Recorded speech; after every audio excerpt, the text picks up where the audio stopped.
Hi, I'm Steve Bogart, and welcome to this edition of Bogart on Movies.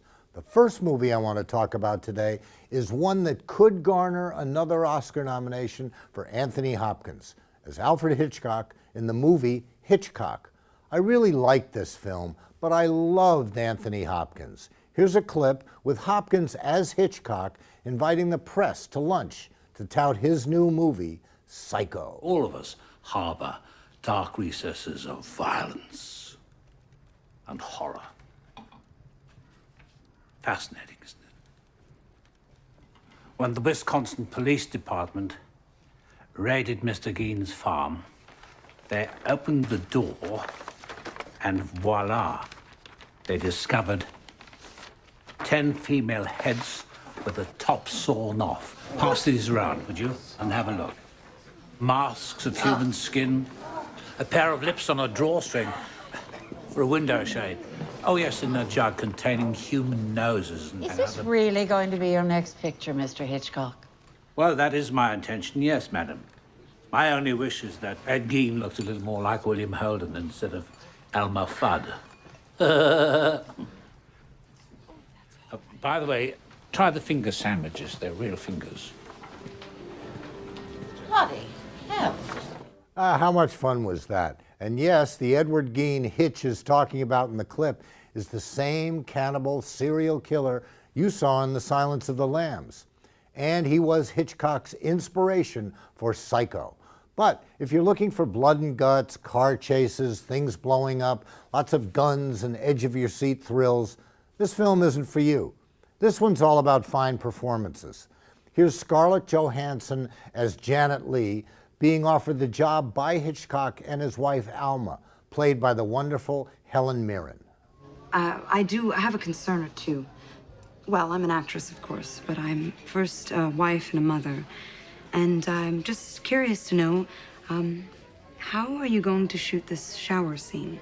Yes, you in the Sherlock office. It's only that, well, from here up, I'm not exactly boyish, so... Allow me to set your mind at rest, my dear.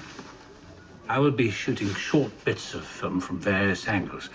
Cut together, the montage will only suggest nudity, suggest violence. Nothing will actually be shown. But of course, having you in the shower will make it all that more, well, titillating. You excuse me.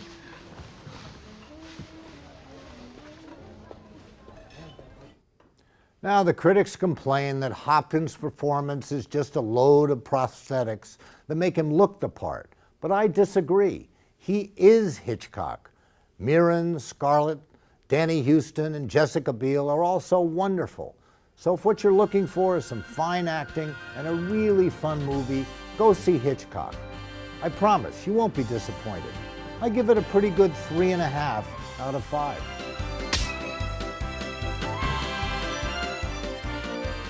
Now we turn to another brilliant performance, this time by English actress Keira Knightley in the adaptation of the Leo Tolstoy classic Anna Karenina. It took a lot of guts for director Joe Wright to try and turn a novel William Faulkner called the best ever written into a movie. And although it missed in parts, Knightley's brilliance and a wonderful performance by Jude Law make this movie work. Here's a clip of Knightley as Anna confessing to her husband, played by Law, that she's having an affair. I have to tell you. Yes. I have to tell you, you behaved improperly today. How is that? By making plain your feeling when one of the riders fell. Your conduct was improper. It must not occur again. I have said it before. You will say my concern is unnecessary and ridiculous. You are my wife. I'm wrong to think that. Yes? Perhaps I was mistaken. No. You were not mistaken. I love him. I am his mistress. I really like period pieces like this, almost as much as Kira seems to. And I admit I wasn't sure if I'd like this one, but although I had to get past the weird staging by Wright, kind of a play within the movie, I got into it. Backdrop of mid-1870s Russia, Knightley's performance, the whole spectacle. Take this clip from A Big Dinner, where the discussion turns to love and honor. I hear Vasya Pryachnikov fought a duel with Kwitsky and killed him. What was the challenge about? Pryachnikov's wife, naturally. A matter of honor, defending a woman's honor. Sounds like barbarism to me. What if the lover had killed the husband? Would that have preserved the wife's honor too? Still, not many of us can say our lover died for love. Love, thou shalt not covet thy neighbor's wife. Would you die for love, Konstantin Dmitrievich? I would, but not for my neighbor's wife. An impure love is not love to me. To admire another man's wife is a pleasant thing, but sensual desire indulged for its own sake is greed, and a misuse of something sacred, which is given to us so that we may choose the one person with whom to fulfill our humanness. Otherwise, we might as well be cattle. Ah, an idealist. Yes, it may be a bit slow at times, but in the end, the story, the costumes, the era, the whole cast made this a movie I ended up liking. I'll give it a 3, which isn't bad.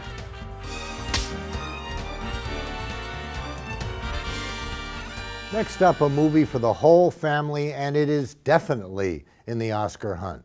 It's Universal Pictures' adaptation of the mega-hit Broadway musical, which was adapted from the Victor Hugo novel of the same name, Les Miserables. Star of the film is Hugh Jackman.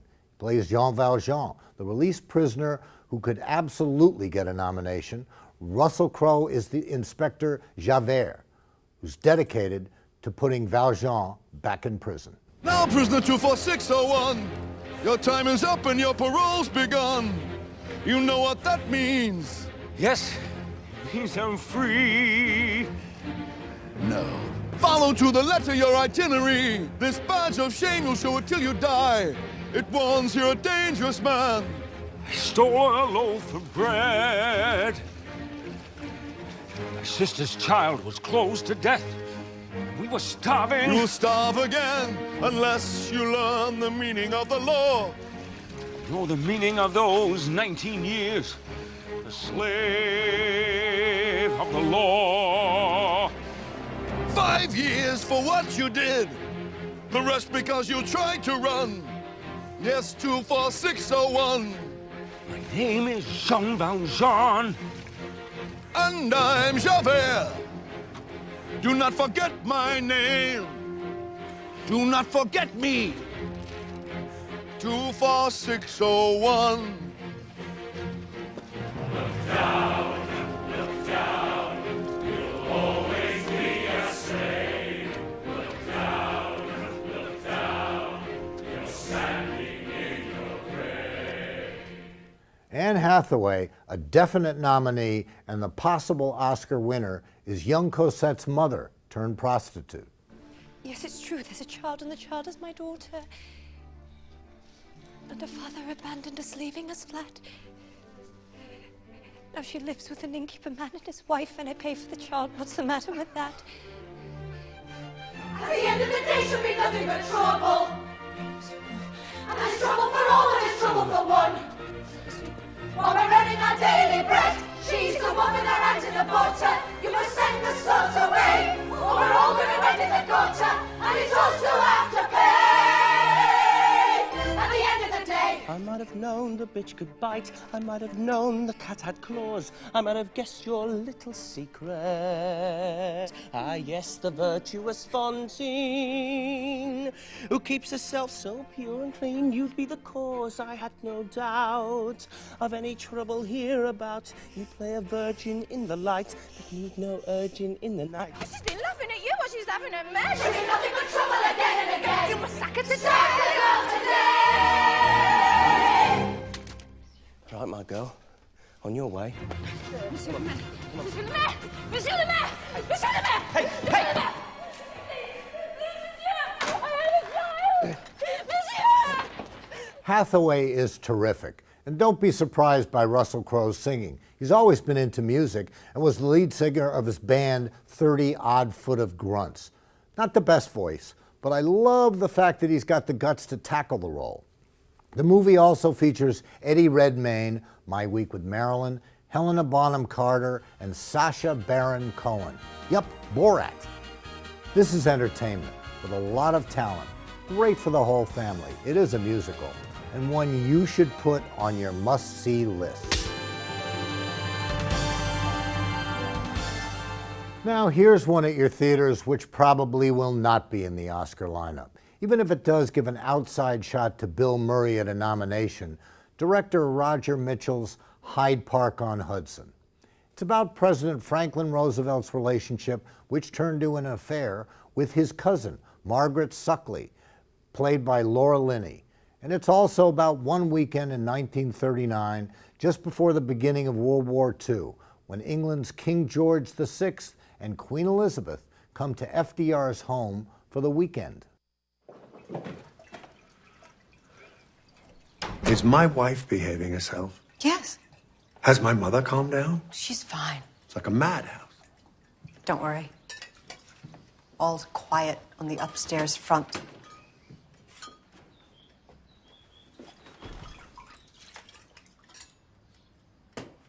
He's definitely younger than I'd imagined. For a king, you know? Is he? They both seem nervous. That surprised me. Without some help from us, Daisy, there soon might not be an England to be king of. So I'd be nervous too. Now, Murray looks to be very good as FDR, as does Linney as Margaret. And there are some funny moments. It's supposed to be something of a comedy after all. But the movie seems to me like it's just going to be boring, like it's just going to sit there. I'll watch it, but I'm going to wait until it comes on cable. To me, just doesn't seem like it'll be worth the $10. I'll be back in a moment with a look at a classic on Bogart on Movies.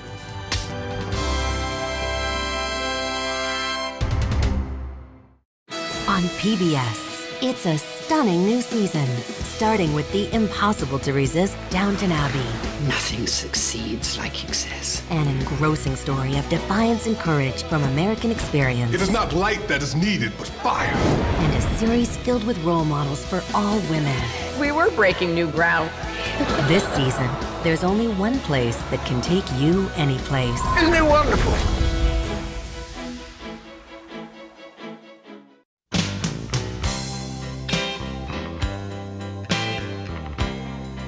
For a classic movie pick this week, take a look at 1957's gritty, in the proverbial gutter, Sweet Smell of Success. I love this movie. It stars Burt Lancaster. I fell for him as an actor when I saw him in his brilliant Oscar-winning role as Elmer Gantry.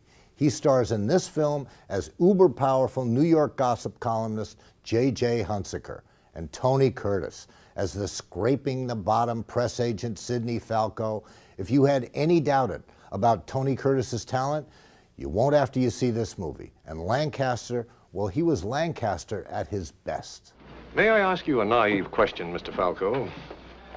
Exactly how does a press agent work? Well, answer the man, Sidney. He's trying to take you off the hook.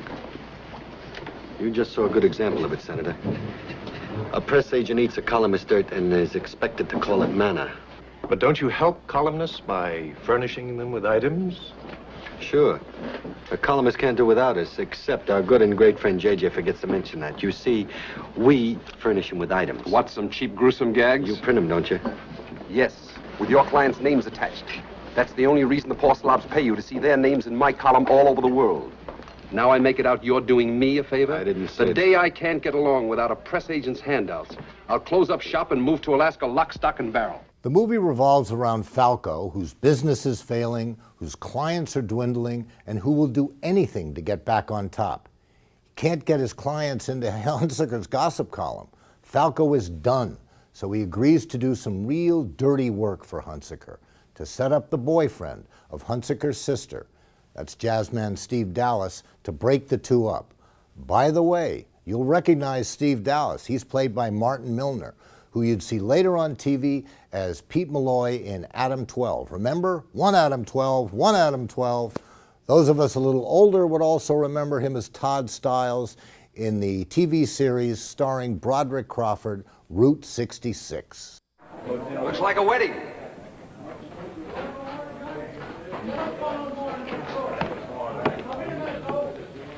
You look lovely, dear. Steve, you've met my brother? Of course. Frank? Well, son, looks like you went out and got a packet of trouble for yourself, hmm?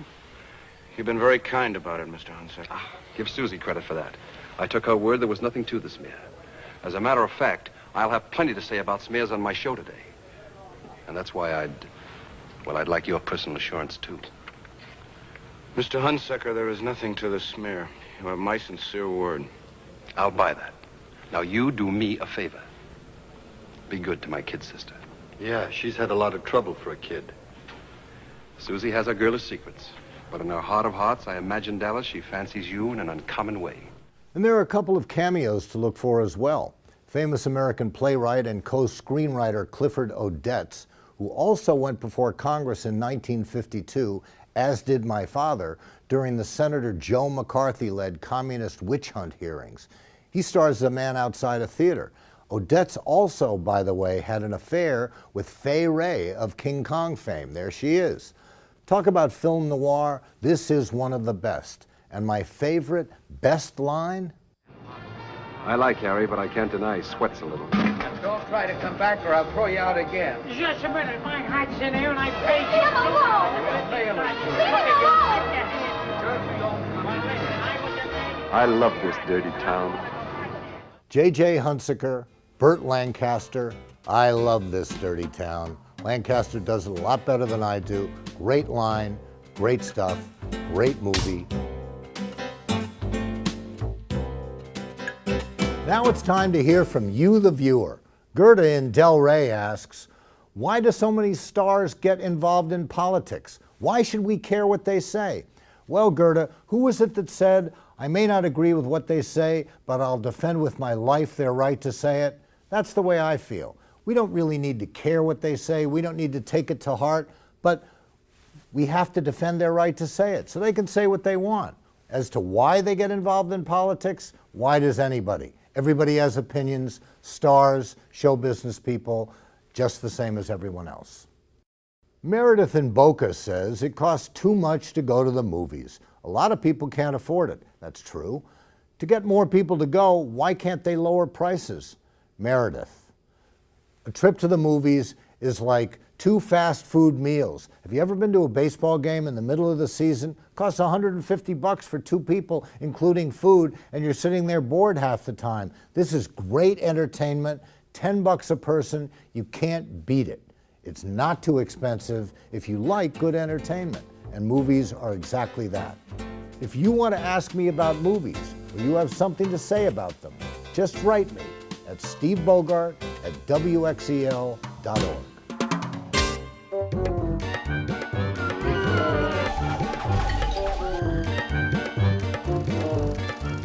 Now it's time for Carla's Campy Pics. Here's one that made me laugh.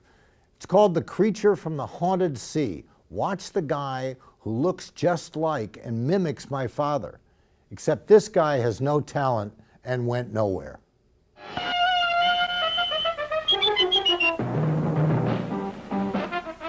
How much Jack do you think's in that strong rock? There's plenty of Cuban sugar, though. Here's what happened. The general beat his friend Castro to the Cuban treasury. The strongbox is now on this boat. So are a deported American gangster and his moll. And lurking in the depths is the creature from the haunted sea. You're a crazy mixed-up kid. I am perfectly adjusted to my life of crime. Don't worry, Mary Bell. I'll save you.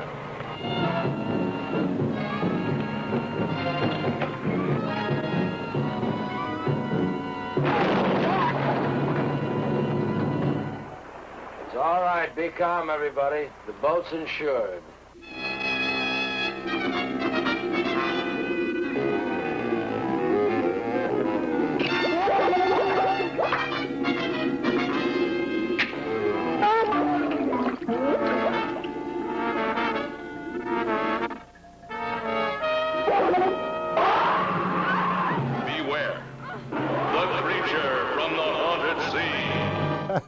That is so great. He really does look like my father. But the monster, it looks like a Muppet. That's very funny. I wonder how much that cost to make. Anyway, Carla's next campy pick is really bad. It's called Killer Clowns with 2 Ks from Outer Space. It was a night like any other night. Then something happened.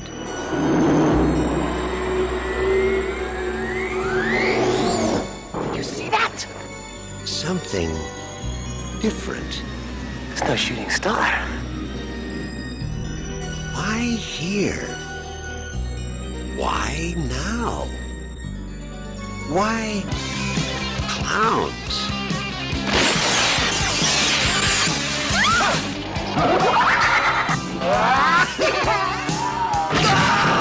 They've been knocking them dead all over the universe. What are you gonna do? Knock my block off?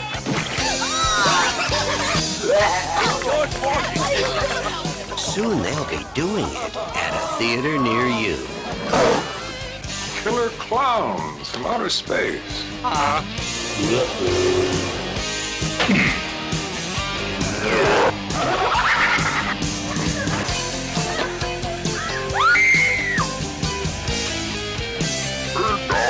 Pizza? Maybe they're just cruising through the galaxy and stopped here for a bite to eat. You don't need a police pal, you need a psychiatrist.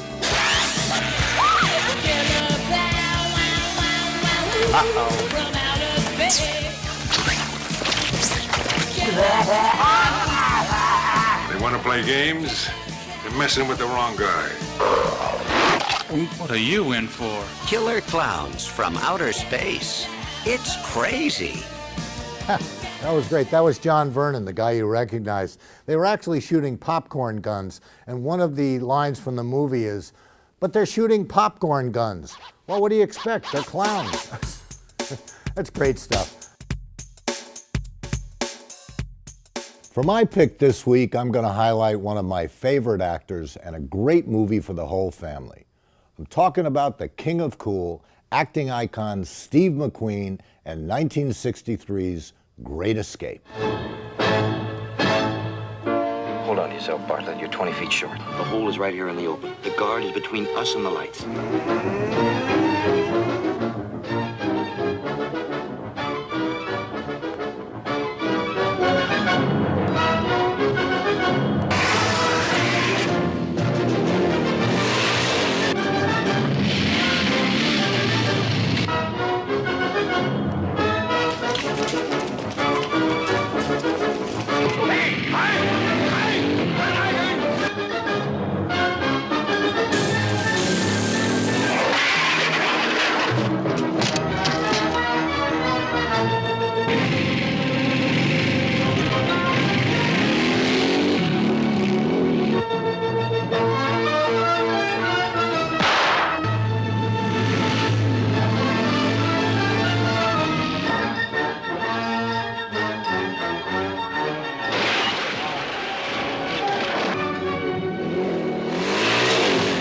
The movie, directed by John Sturges, is based on an actual escape from a German POW camp during World War II. It was actually filmed in Germany, and it co-starred James Garner, Richard Attenborough, Donald Pleasance, James Coburn, and more.